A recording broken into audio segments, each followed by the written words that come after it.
Up next on DWAD, The Truth Doctors on Air. Yo, sa panahon ng ingay at chismisere, isang boses lang ang malinaw. The Truth Doctors on Air. Balita'y sinasala, hindi basta inuulit. Sa dami ng kwento, facts lang ang pinipilit. Mabilis ang headline, pero kami maingad. Bawat detalye sinusuri, nililinaw agad. Hindi hype, hindi fake, walang paandar. Katotohanan ng gamot, diretsong standard. Kung gusto mo ng linaw sa gitna ng gulo, dito ka makinig, kami ang resibo. Oh, the Truth Air, balitang totoo, malinaw at fair. Kung we uncover the truth behind the news, walang bias, walang kulay, facts lang ang rules. Walang palabas, walang kinikilingan. Bukas ang usapan, may paninindigan. Sa isyu mainit, sa balitang bago, inaalam ang totoo. Hindi chismis, hindi haka-haka lang to. Hold the Truth Air, balitang totoo, malinaw at fair. We uncover the truth behind the news, walang bias, walang kulay, facts lang ang rules. Walang palabas, walang kinikilingan. Gusto na balita, may paninindigan. Makinig, makaalam, maging mulat at Truth on Air. We uncover the truth behind the news. Magandang hapon po mga kababayan.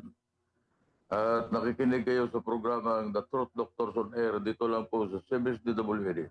98 kHz sa ating mga talatitan at kasama natin ang ating katandem Dr. R. Magandang hapon. Magandang hapon po sa ating katandem, poging Dr. J. Parang magandang hapon din po sa ating mga tagapakinig ng Dr. J. No? Nabakwento ko lang, Dr. J, no? Kanina wala nang pila sa mga gasolinahan. Wala na. Either tapos na silang magpapuno ng kanilang mga tangke or wala na silang pambili. Darating talaga sa punto na ang demand babagsak. Kahit na mayroong stock dahil sa taas ng presyo, ang tao ngayon mag-iisip kung sila ay bibili ng bigas o bibili ng diesel para gumala. Isa yan sa Kaya kahit ako nag-iisip ako na sandali, magtatambay tayo doon, maraming chicks na dumadaan doon, pero nag-iisip ka ngayon, magkano gasolina gagastusin mo? Pag lumabas ka, payat ang 500 pesos. Sa isang pupunta ka lang kunwari, kahit na McDonald's ka lang pupunta na malapit sa bahay mo. Pero gagastos ka rin. Pagdating sa McDonald's, kain ka, magkano gastos mo na naman doon? Alam mo, nag-iisip ka ngayon. Hindi lang yan, Dr. J. Totoo lang kanina Alam niyo naman tayo, yung mga manang tahanan. Isa sa napanduyan natin tayo na mamalengke, no, Dr. J. So kaninang umaga, isip ako, sabi ko, ipabayad ko ba sa tricycle driver ay 50 lamang, no? Galing doon sa pamilyang bayan dito sa may sa amin, sa top, papunta sa bahay. Ang pamasahe lamang kasi ay 50. So, naisip ko tuloy, siguro mas maganda, bibigyan ko na ng 100 dahil nakaawa-awa naman itong super tricycle. Pero naisip ko rin, Dr. J, sabi ko parang 96 lang naman yata ang 1 litro ng gasolina. Ang gasolina? Magagamit ko na yun, Dr. J. Sa 8 hanggang 10 kilometro. So sabi ko, magpuputsi na muna ako, no? Kasi parang mabigat rin naman sa kalooban ko. Makita ko rin naman yung mga super natin, no? Diyan kung saan-saan. Dr. J, na bumabiyahe pa rin para pag-servisyo pa rin. Yung mga sumasakay sa pampublikong transportasyon.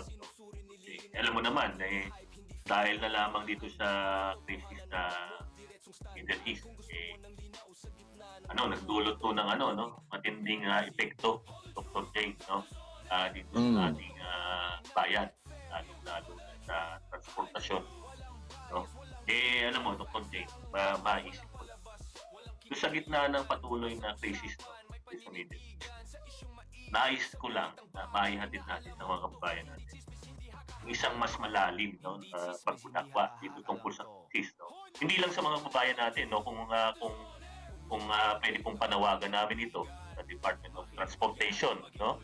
Maging doon sa LTFRB, o at kung sino pa pong mga ahensya ng gobyerno natin maaaring ang trabaho nila ay relatibo dito sa mga naaapektuhan, no? Ang mga namamasada, ang mga operator at ang mga pasahero, Dr. J, no?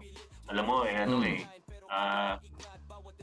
kung ano kasi yung dumadaloy papasok sa atin, no, pang-araw-araw na buhay dito sa Pilipinas na ngayon, maaaring hindi pa nararamdaman lahat, no? Maaaring iisip rin naman ng gobyerno natin na hindi pa nararamdaman ito ng mga mamamayan, no? Alam mo naman, Dr. T, kasi siyempre wala pa namang pagtaas ng pamasahe, no?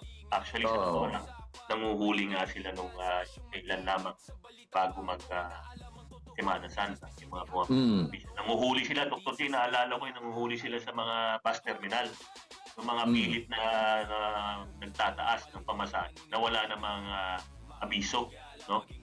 So, kaya lang, Dr. T, kung susurin natin mabuti, yung mga senyalis, nandiyan na talaga eh. Sa totoo lang, bakit nagtataas itong mga ito, no? Diba? Kaya nga yung pagtaas ng krudo, parang isang mabagal yan eh. Mabagal lang yan. Pero tuloy-tuloy. No? Para lang yung flood control project. So, parang bahayan, Dr. J, no? Pag lumaraga sa ulan dahil sa kagagawa ni Congressman, binulsa niya yung pera para sa flood control. Hindi napapansin ni Congressman, tumataas yan unti-unti. Parang crudo yan, Dr. J, no? Parang crudo. So, ako tingin ko kung kakausapin ko ngayon ng isang jeepney driver, maririnig natin nila. Dati kinikita nga niya. Ito may mga jeepney driver na na-interview. Kinikita nila dati ay umaabot ng 600 hanggang 1,000, no? Kung siswertehin, lalo na kung walang traffic, maraming pasahero. Pero ngayon, nasa 150 na Dr. J. Hanggang 200. So, di ba nakita mo yung lumabas sa balita na yung nagpakarga ng full tank, tapos tinakbuhan niya yung yung gasolinahan. Kasi sabi niya, siguro grab yun o ano, hindi ko alam kung ano yung TBNP siguro yun. TNBS, TNBS. Tapos sabi niya, kasi wala na akong may uwi na pera sa bahay. Pupunta na lang sa krudo.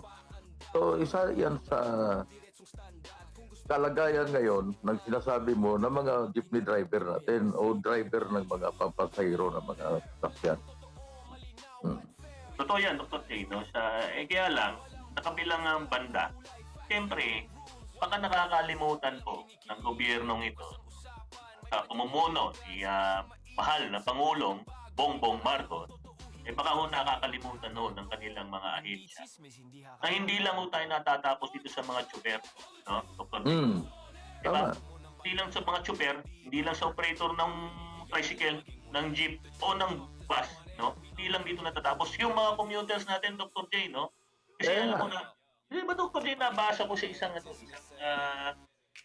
artikulo, no? Ang 6% lamang ang yung may mga nasa-drive, no? Quick dip, no? Yung mga yung private. Private, no? Pero ayon dun sa artikulo, nasa 85 hanggang 94, no? 85 to 94% riding public ito, Dr. J. Tama. Riding public, di ba? Baka akala kasi ng gobyernong ito, pati ng Department of Transportation, kaya apektado lamang ay yung mga driver at operators.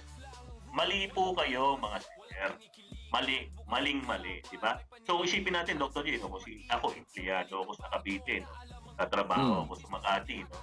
Dati, syempre, meron din na ako na oras. Kung ang time in ko is alas 8, minsan, umaalis na ako alas 5.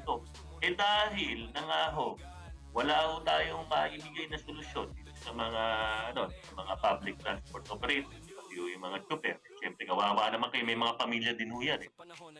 Isipin mo, malilito ko, Dr. J, kasi binawasan na ng operator ang biyahe nila. Tama. Diba? Meron nga akong alam sa probinsya.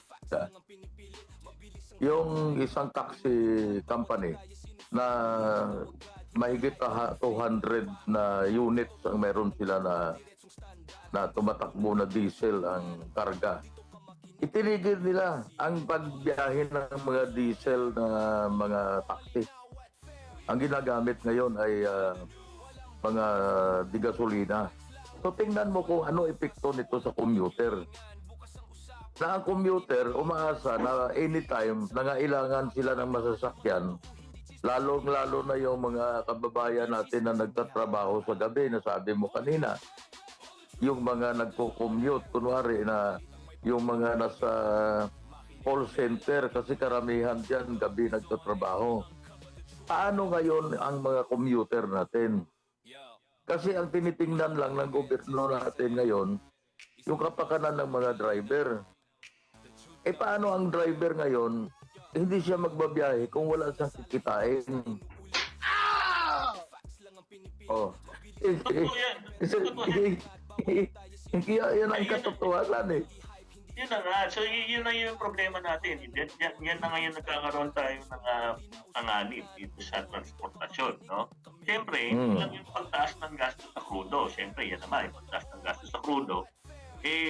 Yan, apektado yung mga super natin at yung mga operator, no?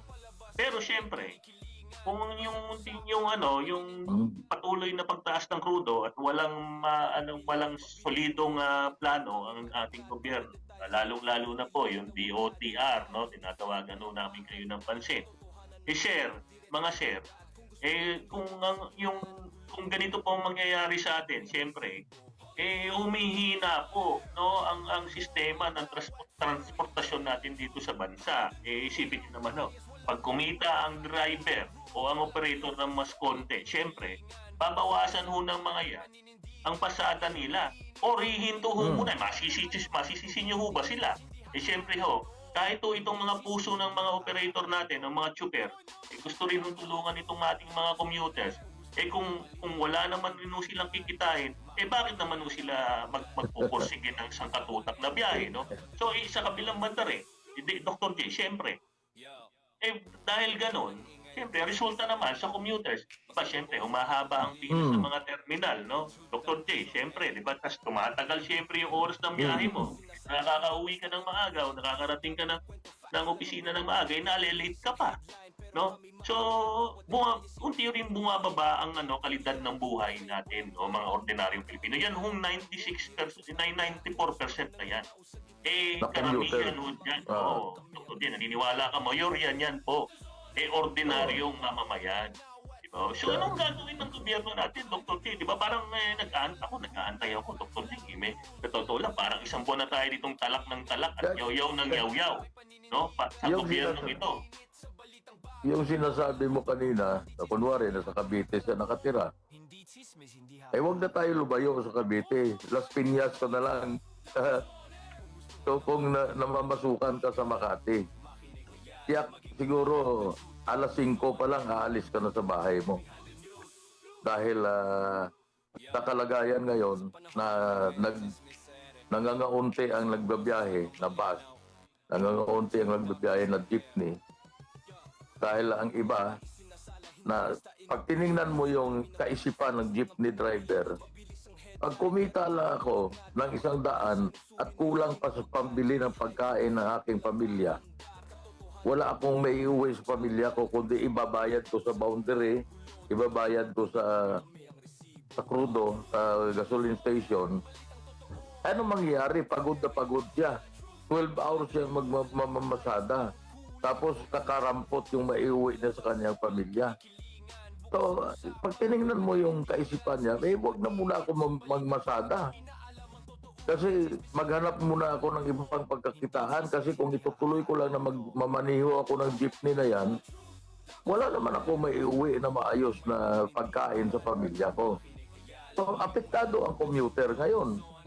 Si commuter, alas 5 nagigising, inaabot na ng alas 6:30 yan, nasa kalsada pa siya, nag-aabang ngayon ng masasakyan papuntang opisina niya. Pagkasakay man siya, pagdating sa opisina, pagod na pagod siya, ang basang-basa ng pawis. Pagkatapos, late pa siya. At kung mahigpit pa ang kanyang opisina, may bawas pa sa sahod niya, di ba? Yun ang isang kalagayan na Hindi ko alam kung naiisip ito ng mga nasa pamahalaan. Itong naka-involved dyan, yung DTI, Department of Transportation. Kasi ang solusyon dyan, Dr. R, itaas nila kahit papaano ang pamasahe. Kasi ang tinitingnan, alam mo, pag sobrang politika, babalik na naman tayo sa politika, taas yun ng konti ang pamasahe. Dahil ito namang mga commuter natin, palagay ko naman kahit papaano, magbabayad yan ng mas may kaunting taas. Maglalaan ng budget nila para lang maayos ang kanilang masasakyan, Dr. R. Kasi alam mo, Dr. J, ang tingin ko, dahil wala pa naman ito, wala pa naman na pipintong pagtaas ng pamasahe. Ang problema kasi sa Dr. J, ako tingin ko Dr. J, aking opinion lamang, pasubali po, patawarin niyo po ako, ating mga mabubuting at magigiting na mga ginang diyan sa Department of Transportation. Ang tingin ko, Dr. J, hindi naiintindihan yata ng gobyernong ito, Dr. J, na ang transportasyon ay fundamental din, sa buhay ng mga Pilipino, wala po itong pinag-iba sa tubig o sa kuryente, 'di ba? Ito kasi yung nagpapatakbo ng mga tahanan ng mga ordinaryo at karaniwang Pilipino. So, ibig sabihin, ito'y fundamental din po, Isipin mo naman, Dr. J, ilang linggo na natin pinag-uusapan, ang pagtaas ng crude at gasolina ay makaka-apekto sa presyo ng pangunahing bilihin. Sa totoo lang, tumaas na po ang LPG, tumaas na ang bigas. Baka yung iba kasi dyan, na mga congressman natin, libre bigas. Kami ho'y namimili ng bigas, mahal na ho ang isang kapang bigas, Kaya ho ngayon, nagda-diet na ho kami lahat, lalong-lalo na ho kami ni Dr. J, dapat maintindihan muna ng gobyernong ito, Dr. J. Ang transportasyon po ay walang pinag-iba sa iniinom ninyong tubig o kinakain ninyo at sa kuryente nagpapatakbo ng mga ilaw ng inyong mga tahanan. Ito ho'y isang fundamental din na pangangailangan at parte ng buhay ng bawat Pilipino, Dr. J. Tingin ko yun ang una nilang dapat maintindihan. Kasi basic needs yan ang transportation. Kasi sa ngayon, ang natin, trabaho, wala naman yung trabaho na mabuti kung katulad nung araw kung farmer ka. Yung trabaho mo, diyan lang malapit sa bahay mo Dahil ikaw ay nagtatanim ng palay, lalakarin mo lang. Pero ngayon, malawak na, iba na ang sistema ngayon. This is the 21st century.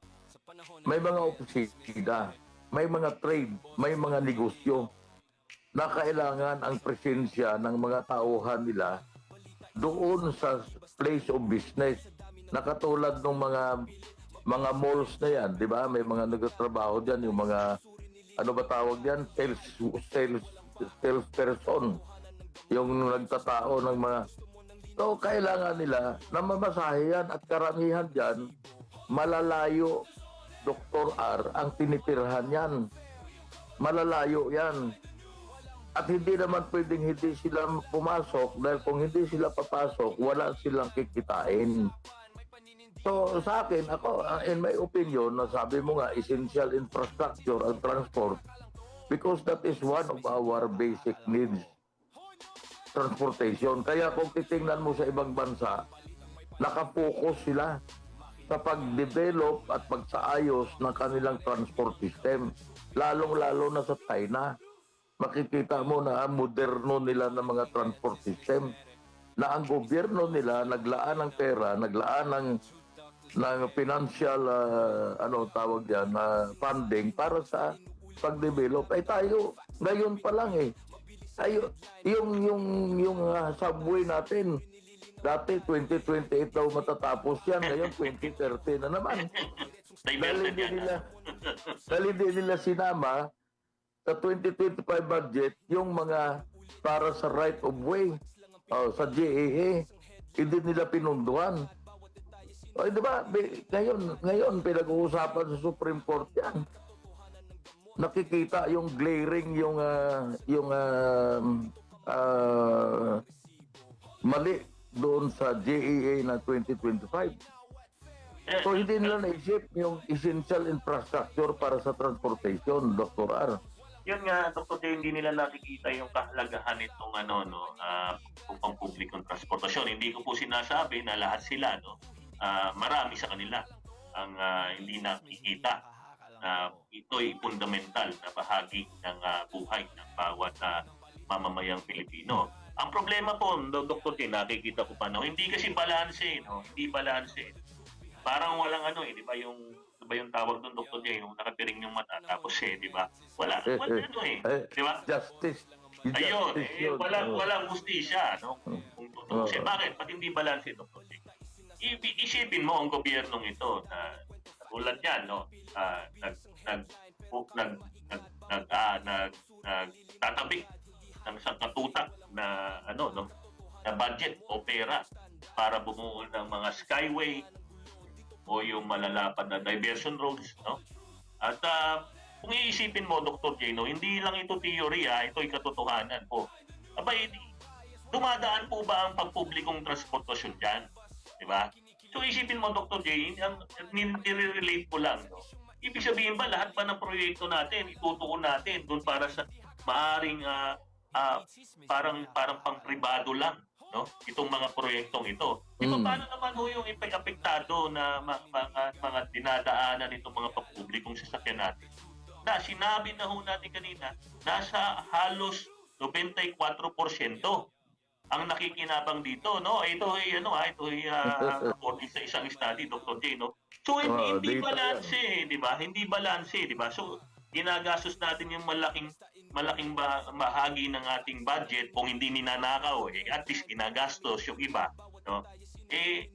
Para lang ho doon sa pakinabang ng mas kakaunti. Yun ang dapat na balansehin natin dito sa gobyernong to. At sa mga susunod pa pong mga gobyerno, no? Kasi sabi mo nga, Dr. J, late na tayo. Pero ako naniniwala, Dr. J, dapat siguro, alam mo na nang late ka, parang ganito yan, Dr. J. No? Sa unang araw na pumasok ka sa trabaho, no, tinanong ng boss mo, kaya mo bang mag-convert ng isang Word document papunta sa PDF, no? Ngayon, siyempre, iingot ka, tatanga-tanga ka, no? Ngayon, gagawin mo ngayon, lalapit ka sa boss. Sorry po, hindi ko alam. Tuturuan ka ng boss mo, no? So, ako kasi naniniwala ako, wala namang problema maging tanga eh. Tanga ka sa unang araw, pero sa pangalawang araw, hindi ka na tanga.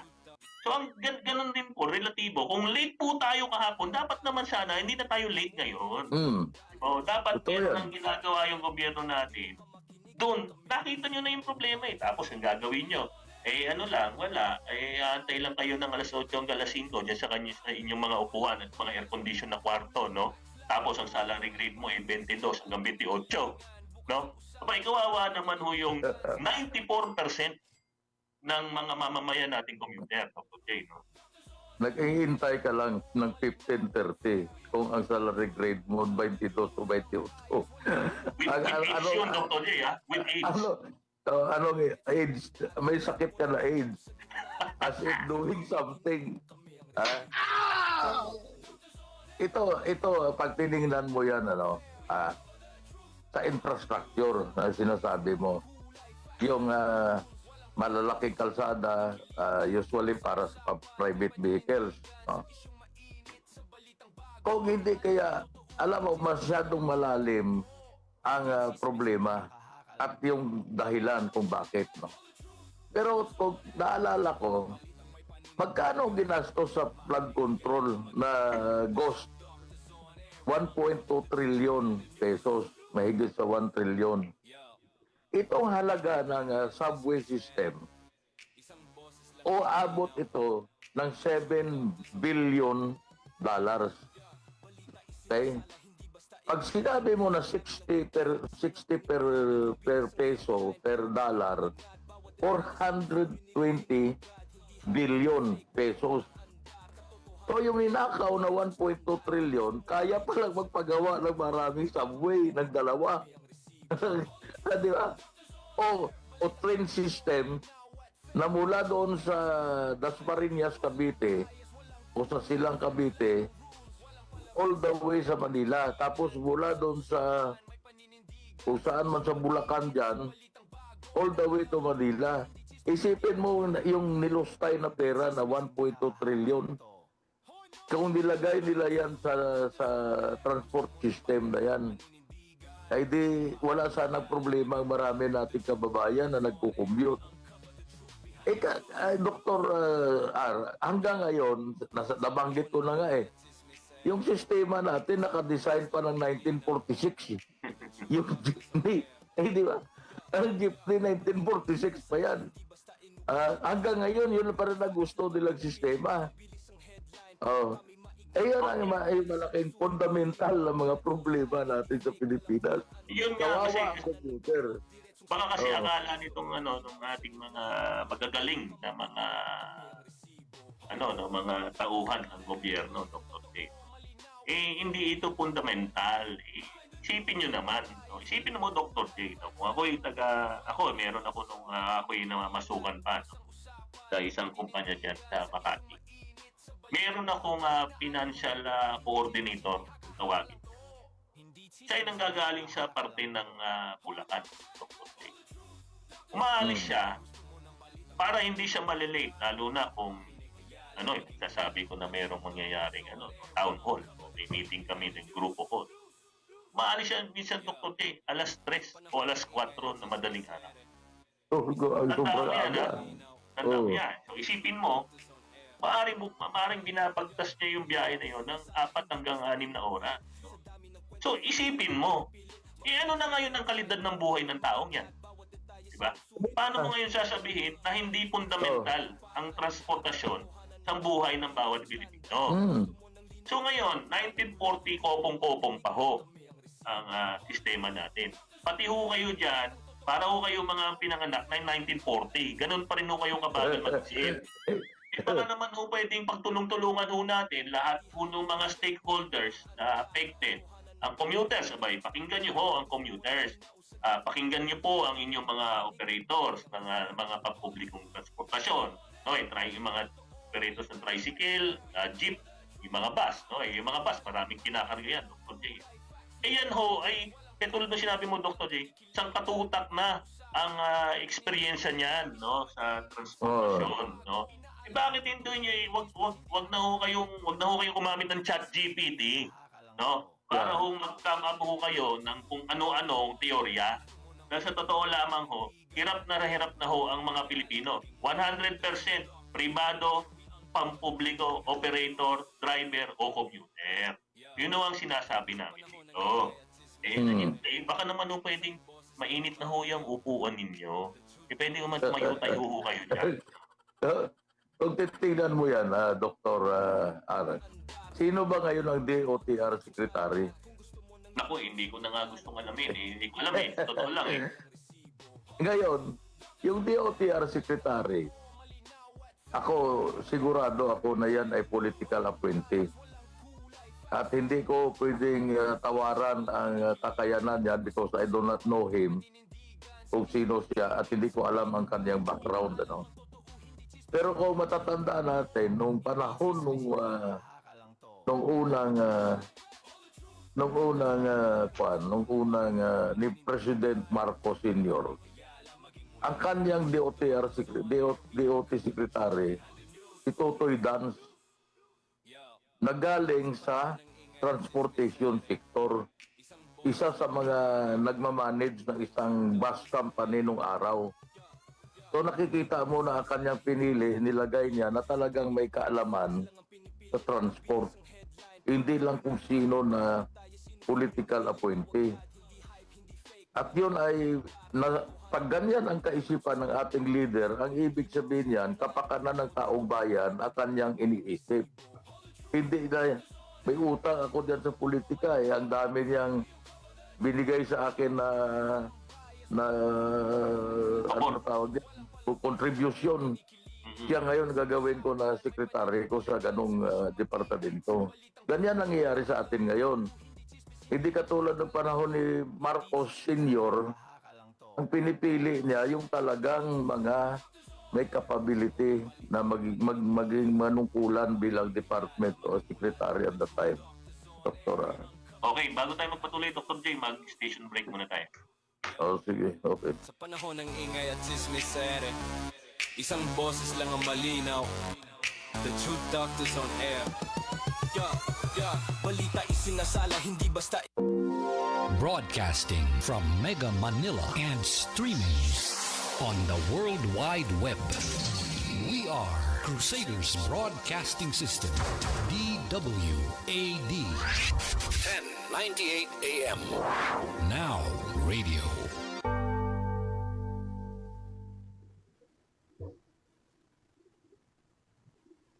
Dr. J, nawala si Dr. J. So, dito po babalik po kami no dito sa programang The Truth Doctors on Air with yung lingkod, Dr. R at Dr. J. Pinag-uusapan po natin ang talakayan po natin ngayon di ba ako po ay commuter. Ano plano, di ba? So hindi natin alam anong plano ng mga ahensyang ito at ang gobyerno ng mahal na Pangulong Bongbong Marcos, di rin natin alam Dr. J, no? Pero mabalik ako, Dr. J. Isipin mo na narelate ko lang. Kung ang transportasyon, no, ang mga biyahe, no, alam mo sa totoo lang, no, isang araw umaangal rin yung isang kaibigan, ang negosyo naman niya ay tracking. Wala na rin nagpapabiyahe sa kanila, no, ng produkto, no. So iisipin mo, hindi lamang public transportation, pati itong mga pagbiyahe ng mga ng mga pangunahing bilihin, Dr. J. Isipin mo, pagdating sa public transportation, kung itong mga namamasero, ito yung mga trabahador, ito yung mga namamasukan. Kung bumabagal ang kanilang biyahe at natatagalan sila, siyempre, Dr. J, pagpagod ka na, bumababa na ang efficiency mo. Di ba, hindi ka na efficient. Di ba? Wala na. So ngayon, ang kawawa ngayon, yung mga negosyong pinapasukan nila, siyempre, ihina rin ang productivity nito, bababa, no? Ganun din, Dr. J, yung mga presyo ng bilihin, tataas din. So, ibig sabihin, maraming, hindi lang po ito nanggagaling dun sa super, papunta rin po ito sa mga operator, papunta rin po ito sa mga commuter, at papunta rin po ito sa mas marami pa pong Pilipino, no? Hindi lamang isipin mo parang ang buong sambayan ng Pilipino ang apektado dito. Sa kabagalan ninyo, saka ChatGPT kayo ng ChatGPT, huwag na ho kayo mag-ChatGPT. Kayo ho'y makipag-usap doon sa mga stakeholders, pakinggan nyo ho sila. May mga experience ho ito Di ba? So, alam mo, yun nga, Dr. J, no? So, isipin mo, lumalabas, yung transportasyon, hindi lang yan fundamental na bahagi ng buhay ng Pilipinas. Backbone nito, no?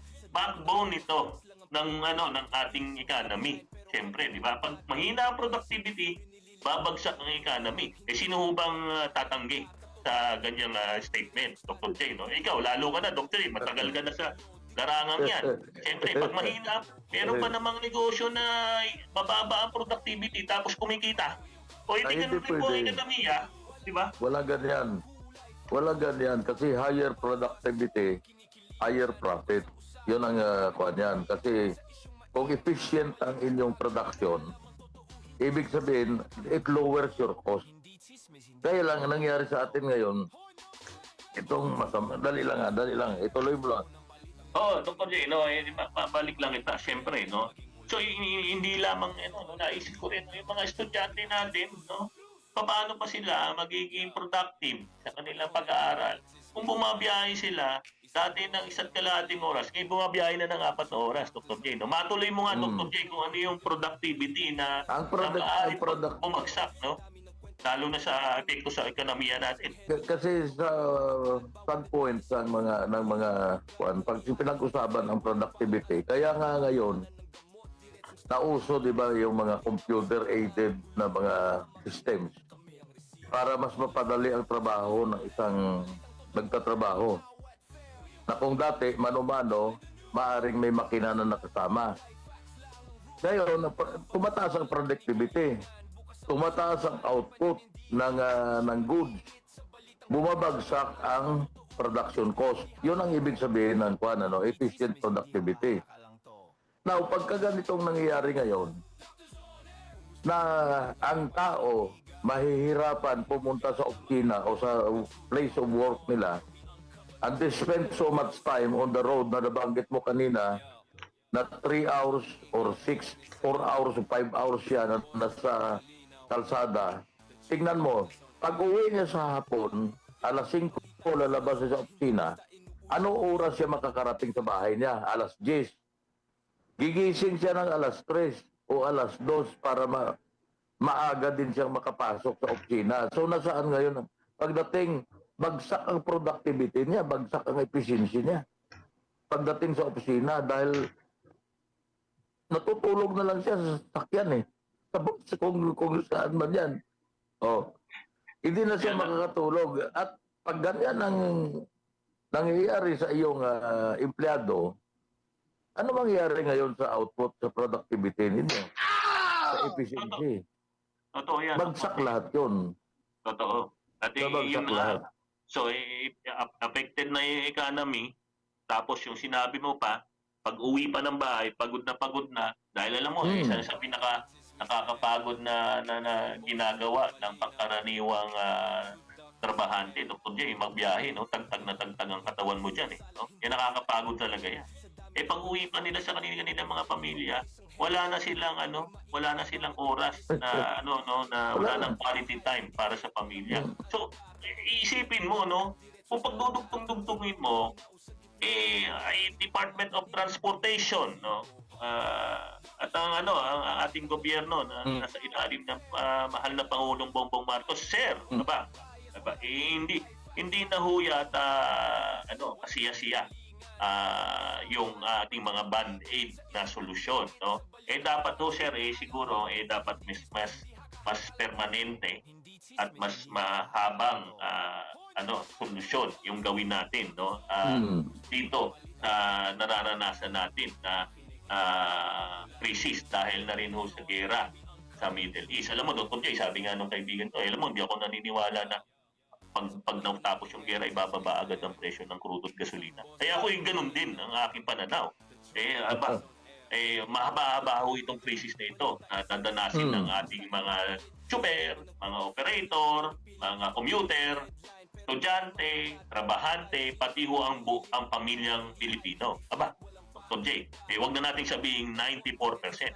100% pala ang maapektuhan nitong crisis. Lahat tayo. Lahat. Oo. Kung hindi ito gagawa ng mga makabuluhang solusyon ng ating Department of Transportation, pati ho ang ating pamahalaan. Paano ngayon ganito example, mga farm produce, kunwari yung mga gulay, nag-harvest si Juan de la Cruz ng talong, kunwari, example, o kamatis. Pagka sinabi niya doon sa transport na magdadala sa truck na magdadala ng kanyang produkto sa Divisoria o di kaya sa Pasig, yun ang mga bagsakan eh. Baka mas mahal pa yung ang transport cost kaysa kikitain niya. So ngayon, ano ang solusyon ng ating gobyerno? Ano ang dapat gawin? Kasi yan ay mga problema na nakaka-apekto sa buhay ng ordinaryong mamamayan na tataas kayo ng presyo ng pagkain. Ngayon, hindi lang sa transport na yung commute transport, no?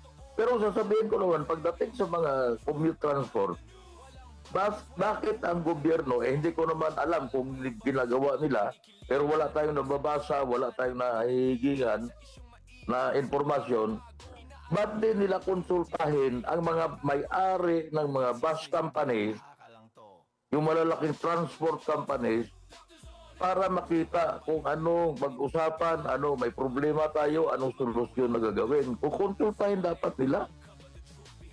Kasi yung mga taong yan na nagpapatakbo ng mga bus companies na yan, ng mga transport system, alam nila kung ano ang solusyon, kung paano nila didiskartihan itong problema na ito sa transportasyon natin bago pa lumala.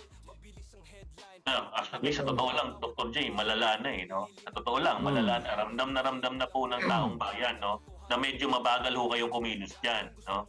Kaya ako sinasabi kanina ni Dr. J, atin hong ini-echo uli yan, no? Bakit nyo ho kasi hindi pakinggan itong mga stakeholders, no? Alam niyo ho, sa totoo lang, kung ayaw niyong konsultahin ang mga commuters, dahil sa totoo lang po, mapapahiya ho kayo sa mga commuters, sa totoo lang po. No? Ang nangyayari siyempre, Dr. J, sinisisi ng mga commuters, itong mga bus companies o mga operator ng jeepneys, no? Dahil sa kabagalan ng maayos na solusyon ng gobyernong ito, no? Pero sa totoo lang, Dr. J, kahit hindi nila konsultahin ang mga commuters, ito naman pong mga operators na to, operators ng mga buses, tricycle, o mga bus ng mga jeepneys na to, may mga puso din ho yan, no? Nararamdaman ho nila yung yung plight ng bawat pasahero. Kaya lamang po, ang problema, ayaw niyo ho silang pakinggan. Marami ho yung bright ideas. Siyempre ho, gusto ho niya makipag-cooperate sa ating gobyerno para ho hindi magsapit. Yung 90%, 94%, no? Ay yan ay riding public, no, Dr. J, no? Maaari ho kayo siguro na mag-umpisa ng malawakang konsultasyon, no, para ho naman magawa natin ng mapagaan naman ang buhay ng bawat pamilyang Pilipino. Tandaan niyo ho, hanggang dulo ho, apektado. Hindi lang ho tsuper, hindi lang ho operator, hindi lang commuter. Bawat pamilyang Pilipino ho ay apektado dito. Tandaan niyo po yan, no? Kaya ho, kung pwede, kumilos-kilos ho tayo pa ng mas masigasig. Ako naniniwala naman siguro, magagaling naman yung mga ating mga kawani, no? Yan lalo na sa Department of Transportation. May nakapagbulong sa akin, Dr. J, ito daw yung mga taga-Department of Transportation ay mga well-mannered individual. So akong aking paniniwalaan yun, inaasahan ko rin, siyempre, Dr. J, no, kasama ho si Dr. J, inaasahan ho namin na kayo ho ay magkukonsulta na dito sa mga expert na ito. Mas eksperto ho sa inyo to, sa totoo lang. Sila ho ang mga tao on the ground. No? Kaya ho mag-umpisa na ho tayong magkonsulta sa kanila. Para naman ho hindi rin isipin ng mga commuters na yung mga operators natin, mga tsuper natin, mga masasamang loob, no? Ayaw bumiyahe, sa totoo lang, pare-parehas lang ho yan. May mga kailangan din ng pakaining pamilya yan, no? Hindi ho ibig sabihin operator ng isang bus company kahit pa pagkalaki-laki niyan, meron din ho mga pamilya yan, di ba? So, kung hindi ho talaga kikita, kahit to break even, hindi man ho sila aabot, paano naman ho sila magbabiyahe? At pag hindi sila nagbiyahe, sisisihin sila ng commuters, which is mali, no? Hindi, kasi ngayon, mas maganda na pakinggan nyo itong mga ekspertong ito, no? Dr. J, yun ang huling sasabihin ko dyan, no? Ang pagkaganyan ang mangyari kasi na bumagsak ang productivity, balikan natin yun, no? Ay di ang mangyayari, kung yan ay tignan mo sa malawakang sa macro, no, sa macro na pananaw, apektado ang buong ekonomiya. At pag apektado ang buong ekonomiya mo, babagsak ngayon yung gross domestic product mo. Pag bumagsak ang GDP ng isang bansa, yan ay precursor para mag-resesyon. Pag nag-resesyon, mas lalong mabigat na problema yan. Dahil ang ating bansa tayo ay madalas may budget deficit. Pag may budget deficit ka, para punan mo ang budget, kailangan umutang ka. Pag may recession ka, bumagsak ang gross domestic product mo, babagsak ang rating mo sa mga rating agencies katulad ng Fitch Rating o Standard & Poor's. Makikita mo ngayon na ang borrowing cost mo tataas. Ang interest na dati maliit lang sinisingil sa iyo, lalaki ngayon. So dadagdag ngayon ng malaking problema sa ating ekonomiya. Utang na. Utang na. Utang na. Tingnan nila yan kasi ang laki ng epekto pag bumagsak. Kasi ano ang gross domestic product na sinasabi? That is the total goods and services produced by a country. Pag bumagsak ang productivity ng isang bansa, bagsak din ang GDP, bagsak ang ekonomiya. Yun ang tunay na bagsak. Na sana huwag naman tayo umabot sa ganon kasi itong nangyayari ngayon na magkakaroon ng tinatawag na inflation. Pag inflation, kukunti ngayon ang demand. Kasi ang tao natatakot na bumili dahil mahal, no? Wala muna. So anong mangyayari ngayon? Lahat ng economic activity mo ngayon tumigil. Pag tumigil, pasok ngayon babagsak ang gross domestic product. So napakahirap po na, alam mo, hindi naman ako doctorate sa economics. Meron lang naman tayong BS, no?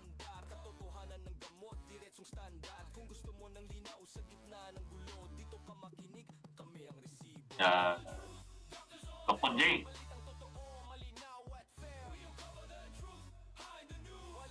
Dr. J. Pero ang ibig ko sabihin, mahirap na yunari factor yung pagtaas ng presyo ng crudo at saka gasolina.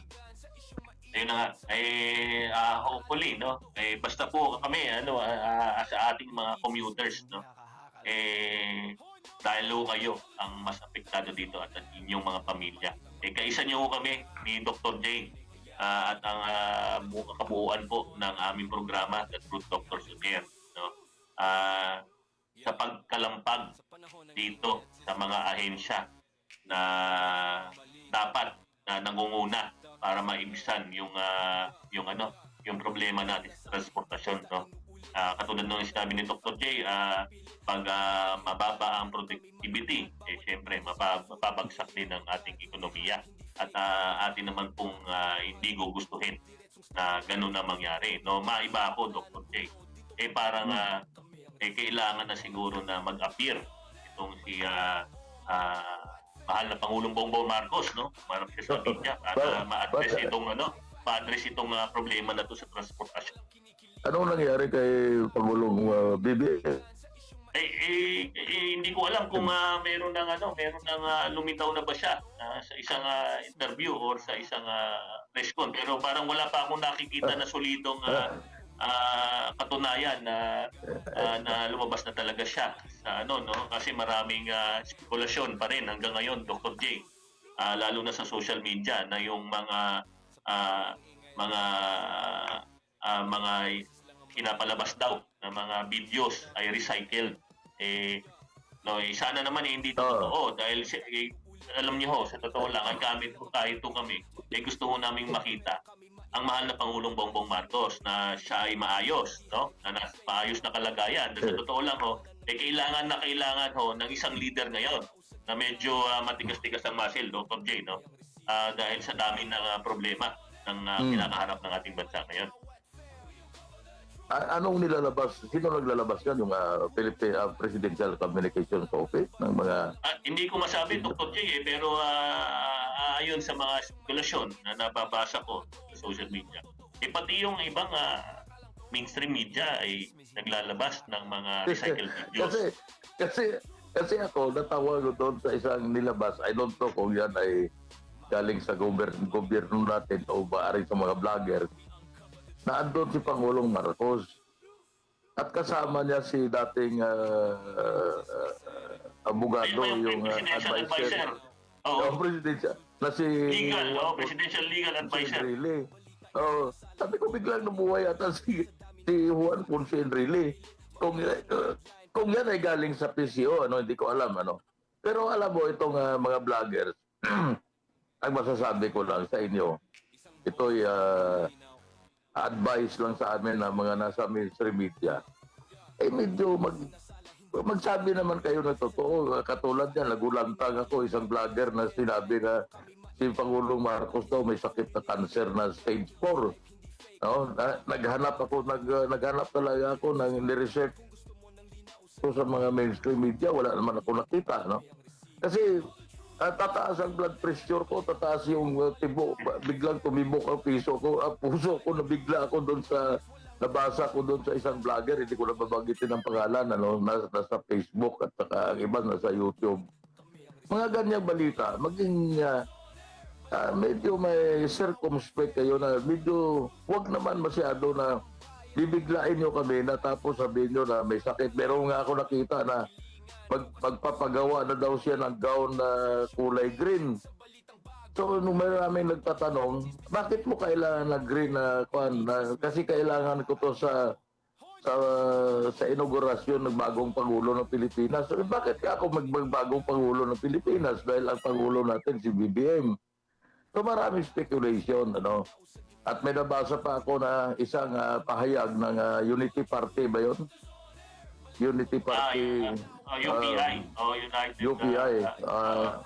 Kasi United sinasabi nila People's na Initiative. dapat daw maglabas ng proof of life o kung ano man yung sinasabi nila na ipakita kung si Pangulong Marcos ay malusog pa ang ano. Ang masasabi ko diyan, Dr. R, wala namang tao na hindi nagkakasakit. Normal yan. At kung maaaring nagkasakit man si Pangulong Marcos at yung mga sinasabi nila, ay wag naman ho natin na ito sa mga vlogger, ano, relax muna, wag kayong masyadong bibiglain ng taong bayan. Katulad ko, sabi ko kung may sakit ako sa puso, di na natigok na ako dahil nabigla ako doon sa nabasa ko sa vlog ng isang kilalang vlogger, ano. Relax lang at hayaan natin, panawagan naman natin sa Malacanang to dispel now the doubts of the people, lalo na yung mga kalaban nyo, ano ho? Ipakita nyo lang, sabihin nyo totoo, si Pangulong Marcos may sakit, ganito, ganon, at nilabas naman ninyo niyan na may diverticulitis siya.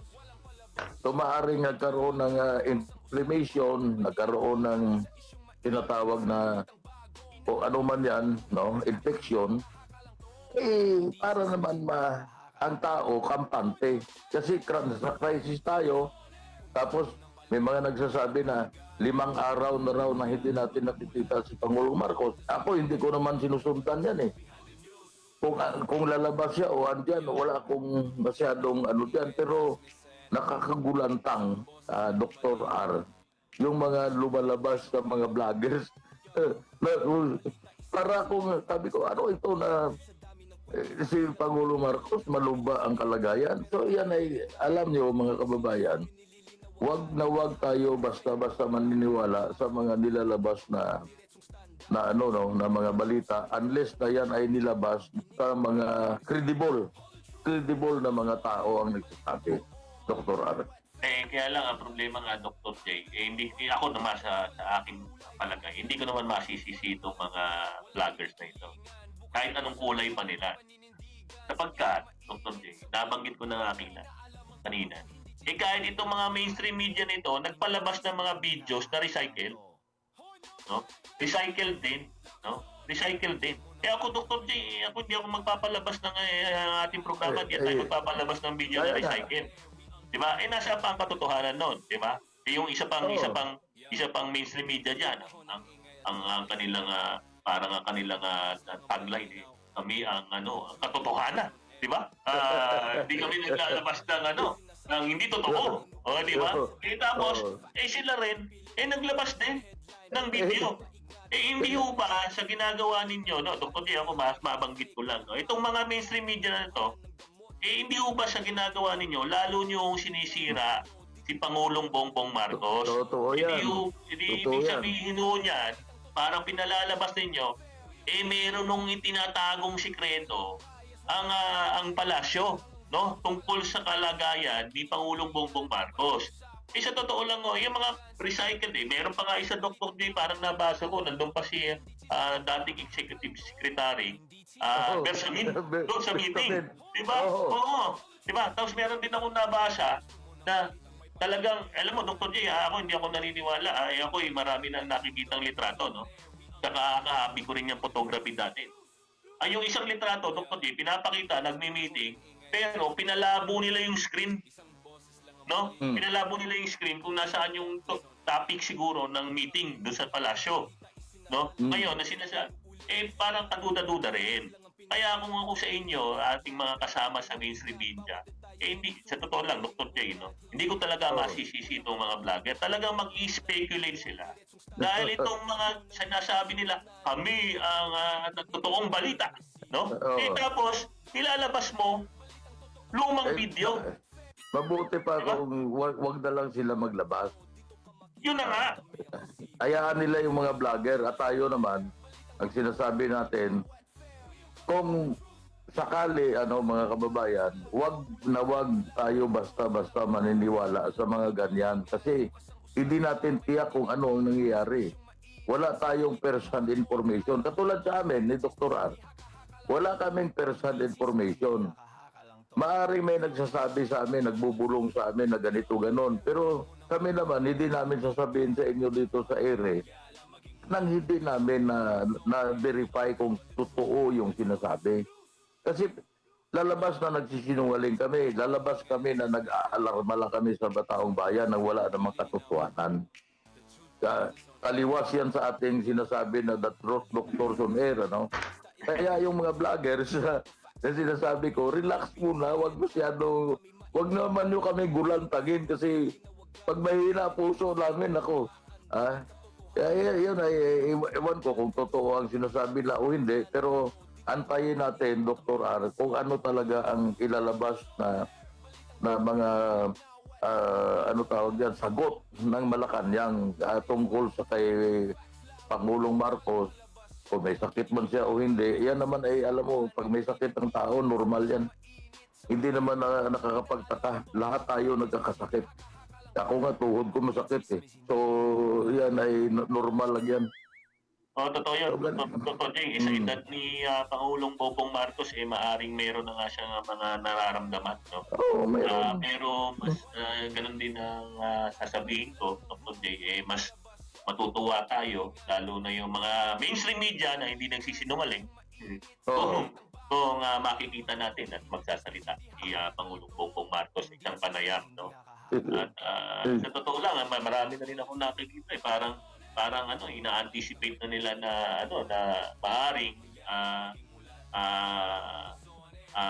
magkakaroon ng transition ng leadership. Sa totoo lang, tama naman po yan kung talagang incapacitated na ang presidente. Oo. Pero hanggang ngayon po wala pa naman tayong nakikitang ganon. Kaya nga, wag. Hindi ko kami against doon sa transition ng liderato papunta po sa ating Vice Presidente Sara Duterte.